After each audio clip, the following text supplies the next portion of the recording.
Hello, it's Million Camelk here, and today I have two new designs.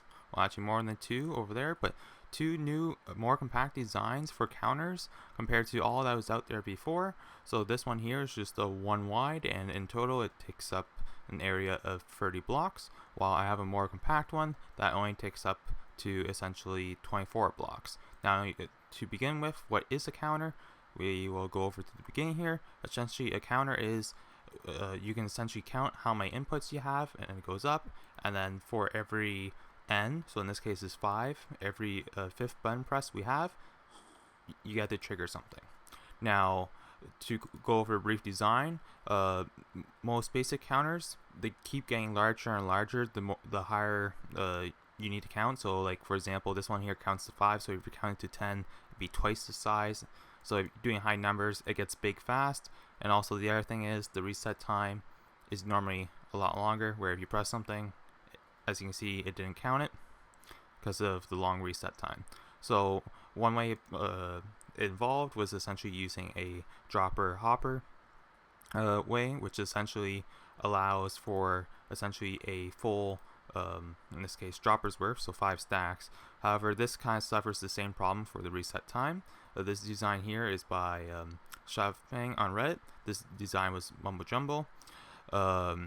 Anyways, as you can see, it's at 62. We do that and do that, but as you can see, we're limited by hopper speed to reset. So if you do another input, it will mess up the timer. So and also the newer version is smaller than that. Now moving on to the next, you can increase the speed and the item space to one full dropper by using two droppers facing into each other. But again, it has the same problem of the higher number that you're counting towards, the longer reset time. So as you can see, when I press that, it goes down by 1, and when it goes down, it starts coming back. But as you can see, it still takes time for it to fully reset. So now moving on to pretty well the modern ones that are pretty well nearly instant reset. There's two variants. This variant here is a tileable version by Samuel the Sage. This one here is in the video it says it's instant reset, but actually it is instant compared to slow, but it actually still takes 14 ticks to do the cycle. And as you can see, I'll just trigger it here. And then as you can see, item goes in, item goes out. And then a similar version here, which is not tileable, however it does it in 12 game ticks for a cycle, is by Shroom Minecraft. That's the video title there. Again, the same thing, where you do that. And both of these are actually have a blueprint of 32 blocks. Now another thing to note in mind is that for this one, you have to take the output via an observer, which was the problem for what I needed it for. Then also I needed access to the bottom side of these droppers, so I wanted to design a new one that was essentially better than these ones here. Now, one thing to keep in mind for the dropper designs is that you can, if you're taking the output from the center here, you can essentially go up to a full dropper's worth, so that'd be 9 stacks, or that'd be 576 if I am correct. Yeah, 576. But if you take it out at the end and only get an output half the time, then you would essentially double that up to 1152, but only for even numbers. Now anyways, now onto the new design.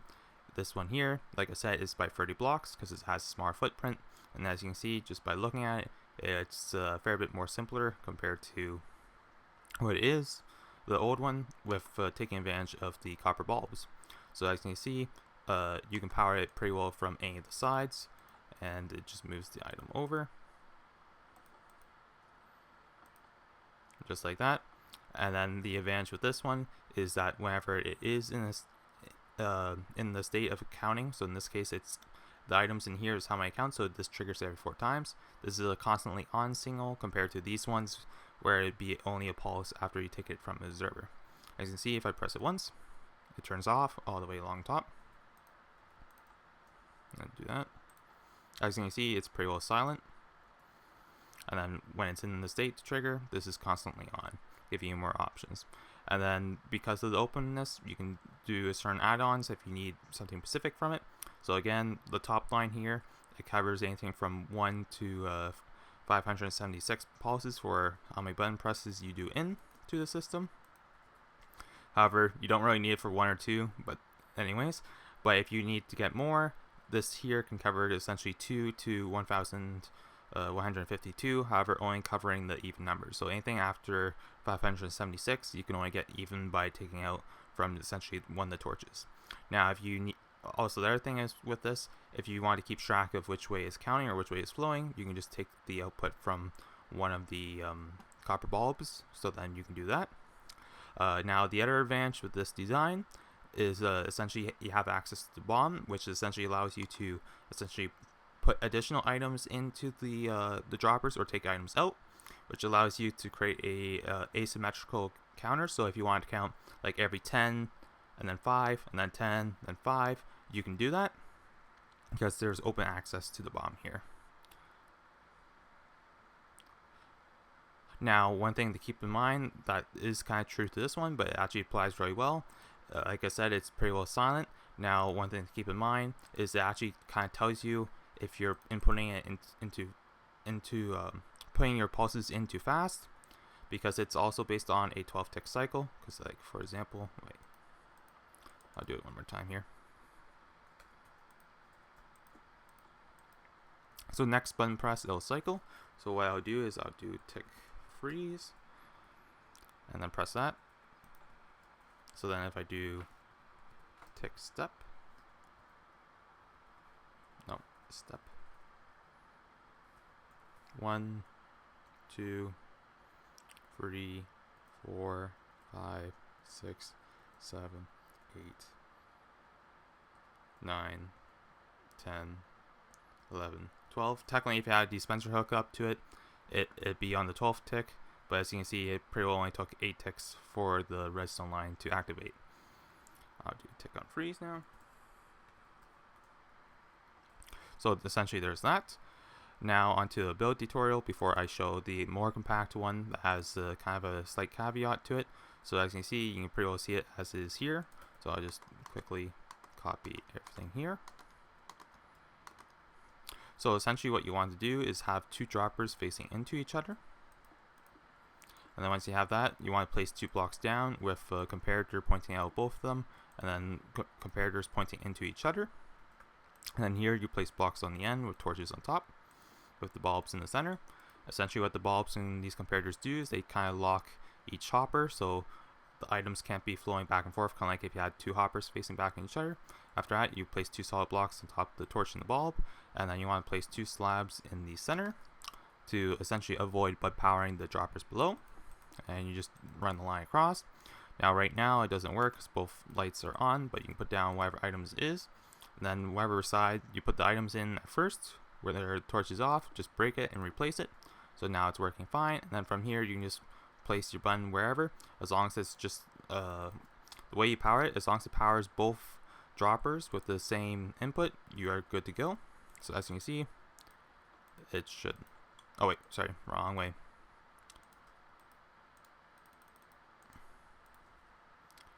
Fail-safe method is actually just split, have one off, and then split it, and then just let it work itself out. As you can see, there you go.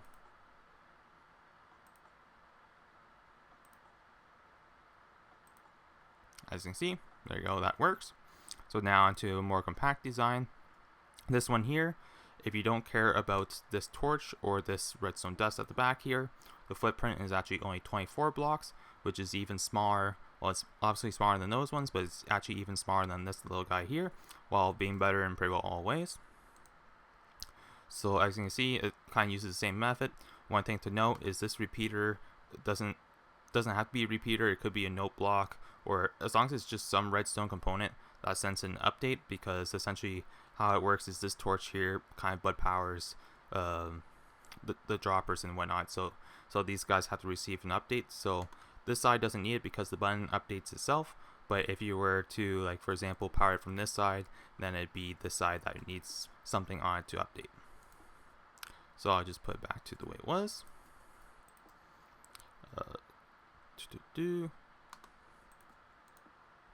So you can see there's 4, 3, 2, 1, and then at the for the output, for the compact design, it's that even rule again, where it can only cover every even number between 2 and 1152. As you can see, that one's on. So you can take the output from that torch or this torch, or if you want to have that range of the 1 to 572, again you can just place a torch at the end of this one and a block here that connects the 2 torches for your output. So again, to essentially build tutorial for this one, I'll just do that.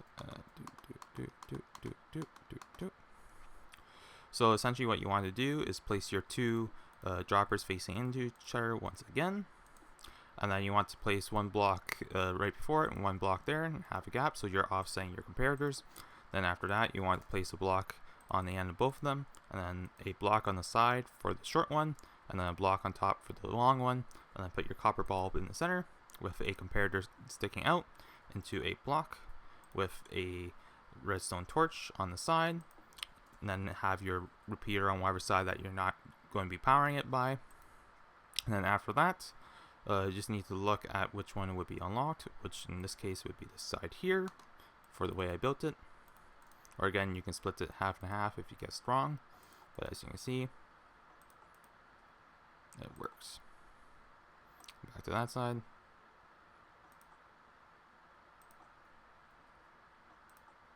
And there you go. And then just the minor addition, if you want to take it, have a odd number, is just to add that there.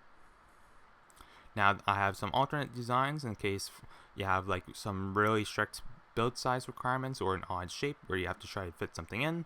I have this version here, which is real similar to that one. The only thing is you just spread 1 fiber apart and have the slab suspended a little farther to avoid bud powering it incorrectly. Ignore that Discord ping. After that design, I'll just rapid fire some through. As you see, you can just look at it. They all basically work off the same mechanic. There's that one. There's this one over here.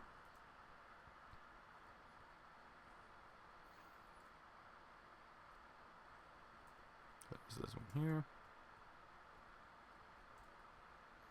There's that one here. And another one here. So that's all the designs I have, but the main important ones is this compact one here, or if you wanted to be a single wide, then it'd be this version here. Have a good day.